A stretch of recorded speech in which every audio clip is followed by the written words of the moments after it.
Good morning. Tara mabilis ang layout and design ng ating prayers for the GC guys. Using cellphone tayo, docs up and slides up ang ating ginagamit na mag-design. Kaya nagmamadali si Rapa $2 oras lang tulog natin, tapos ito nagagawa na tayo. Kasi mamaya-maya magtrabaho na tayo. Pagaw na naman yung natin, busis natin. Sobrang puyat. Ang gabi na kasi natapos kagabi yung yung hearing ng di ba nanood tayo ng hearing ng lower house. Sabi ko nga sa inyo, mas maganda pa ang lower house eh. Wag na sana yung Senate na lang. Wag na yung Senate mag-imbestiga. Dito na lang tayo sa lower house kasi mas maganda pa yung yung lalo na si Congresswoman Luistro, ang galing talaga magtanong. Kailang hindi sumasagot si Cassie Ong eh.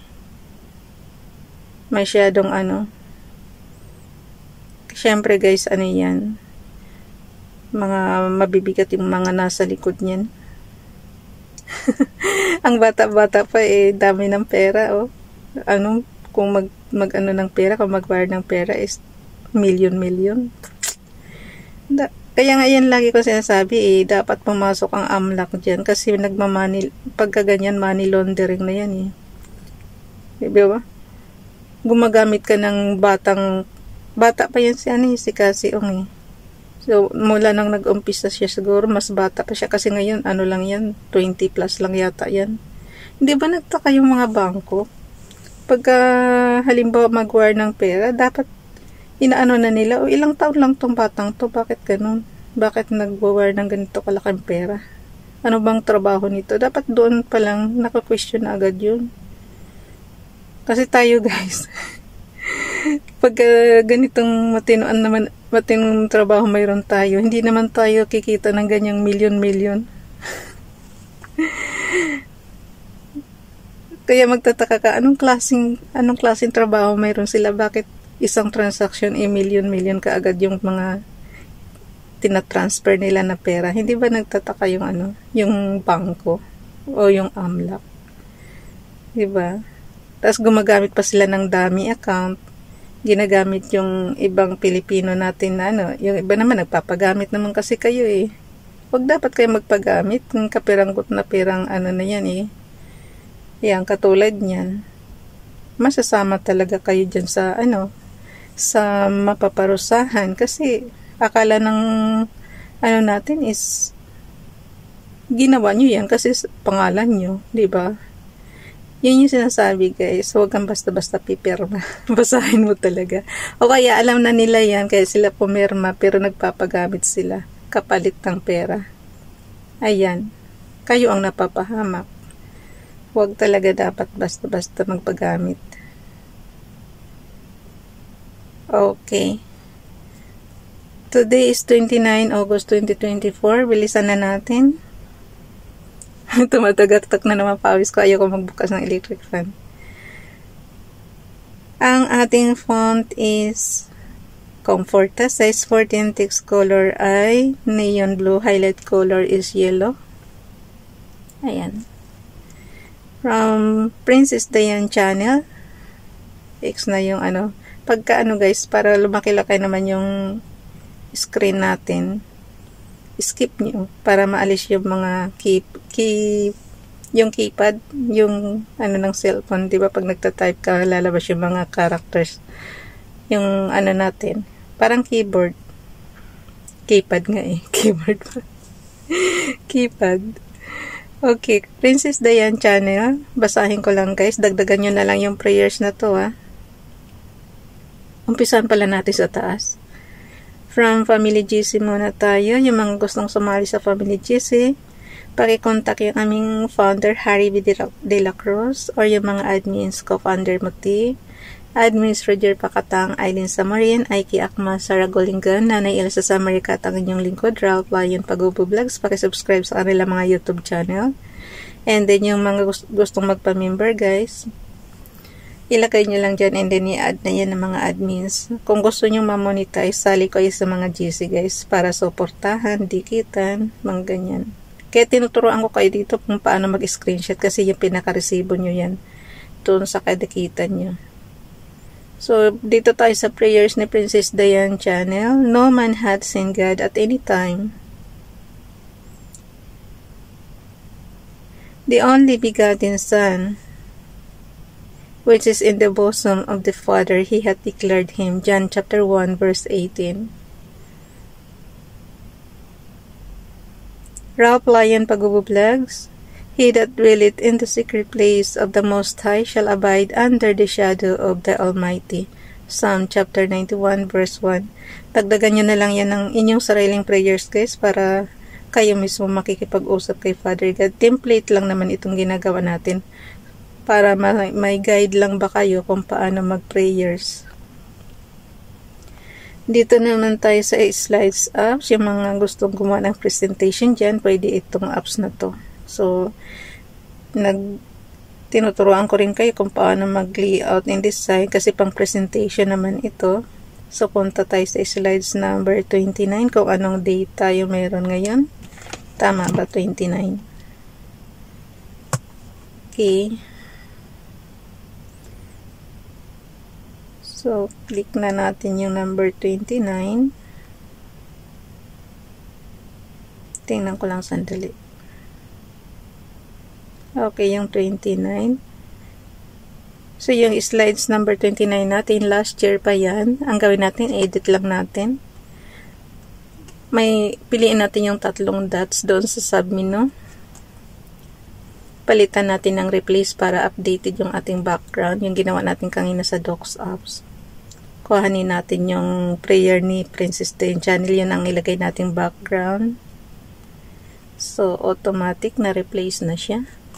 Ang pindutin naman natin ngayon is itong last year. Igilid lang muna natin kasi maglalagay tayo ng bago. So, plus lang natin. Yung plus na nakalagay dyan sa menu bar, piliin lang natin yung image na submenu. Image. And then, piliin natin yung from photos. Pagka-clinic nyo naman guys, ang isang menu, lalabas yung submenu. And then, sundan nyo lang yan. Para ano na. So, dito na tayo sa recent natin. Pili na tayo dun sa gallery ng recent. Yung ginawa natin kanina sa Docs Apps. Yan na. And then, igilid natin para magpantay yung last year. Tsaka ano. Menu-driven ito. Kaya kung ano yung gusto nyo sa layout nyo, sa design nyo, yun ang masusunod. Kung baka ano yung apps natin dito is susunod lang yan sa command mo. So, yun. Yung iba kasi natatakot eh. Huwag kayo matakot na magkamali kayo ng commands. Kasi, pwede, ano naman siya, volatile naman siya, madali siyang ma-erase. Hindi katulad nung manual talaga guys, na mag-design ka na talagang isusulat mo pa. So, mahirap siya i-erase. Ayan, bulol-bulol na si Ralph. Puyat ba yan, Ralph? 2 oras lang tulog natin guys. 1:00 na ako nakatulog kanina tapos ito. Gising tayo na madaling araw. Madaling araw na nga tayo natulog. Madaling araw. Ay, nako. Ang titibay ng ng congressman natin. Mula umaga, ilang oras silang nagtatrabaho hanggang hanggang hating gabi. Dapat yan ang gayahin ng Senate. Pero kung para nga sa akin, wag nang magbutuhan ng Senate, guys. Kasi dagdag pasweldo lang yan eh. Kung baka redundant na masyado. Para sa akin, tama na yung lower house, yung gagawa ng batas. Marami ng tsaka maganda sa sa mga congress, sa yung mga congressman natin kasi binoto talaga yan ng ng mga kalugar nila. Hindi katulad sa Senate, hihingi yan ng tulong sa KOJC para iboto sila. Ayan, sinusumbatan na. Pati nga si PBBM nasumbatan na tuloy ni Vice President na nakiusap daw siya sa KOJC para iboto ng mga KOJC si PBBM. As if naman, binoto ng mga yan si PBBM. Diba, iba ang manok ng Duterte sa presidente. Alam ko, isko yata sila. So, syempre kung sino yung dala ng matandang Duterte, yun din ang dala ni Kibuloy. O paano mo sasabihin na binoto si PBBM ng mga yan? Diba? Hindi ka sure na binoto ng mga yan. Kasi maraming Isko Sara, mayroong Lini Sara, mayroong PBBM Sara. So, ang ano kasi noon, ang sinusundan ng mga KOGC niyan, yung matandang Duterte. O, diba? Ang matandang Duterte, ang manok nila is Isko. So, tapos susumputan sila sa mag-withdraw daw sila sa kay PBBM. Umpisa pa lang, hindi na kayo bumuto kay PBBM, iba ang binoto nyo. Kasi ang matandang Duterte, hindi naman manok si PBBM nung eleksyon. Ayaw nga niya kay PBBM, di ba? So, kumbaga sa kami lang talaga ang bumuto kay PBBM. So, ibig sabihin, wala kayong karapatan na magtanggal kay PBBM kasi umpisa pa lang di naman kayo bumuto. Ay, nako.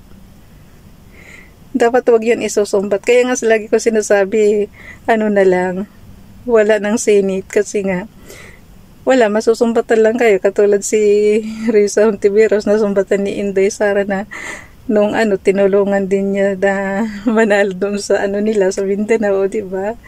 Kaya kumbaga sa mas maganda yung piliin na lang natin na mambabatas yung sa Kongreso na lang kasi sila may lugar sila na sila yung representative. Kaya yun. Para wala kayong utang na loob na tatanawin kasi katulad yan sa Senado, puro utang na loob ang nila, nililingon nila. Si Bato na lang, pumunta pa talaga sa KOGC nung ba't ka manghimasok doon? Kahit ba sabihin mong dikit ka sa sa kay Kibuloy, dapat wag na dapat nga sila na ang maghikayat, sabihin nila na sumuko na si Kibuloy. Para hindi na, alam mo kaya guys, magastos kaya yung ginagawa ng gobyerno natin ngayon dahil lang sa isang tao. Di ba? Para lang maitupad yung batas. Kailangan pa ba talagang magtago? Maraming dadadamay. Tapos naman, ginusto rin naman niya ng mga KOGC na, sumunod kay Kibuloy.